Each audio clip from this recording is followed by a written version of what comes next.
ప్రావీణ్యత లేని వారిని అందలమెక్కిస్తున్నారు, భారతదేశ భవితను మట్టు పెట్టుచున్నారు.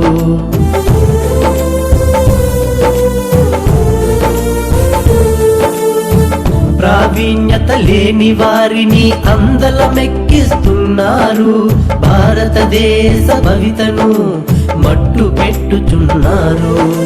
బలశాలులు బలహీనులను దోచుకుంటూ ఉన్నారు, బలశాలులు బలహీనులను దోచుకుంటూ ఉన్నారు.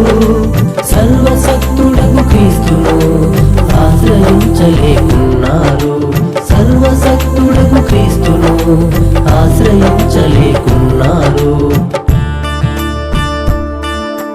దీవించు మా తండ్రి మా భారతదేశాన్ని, రక్షించు మా ప్రభు.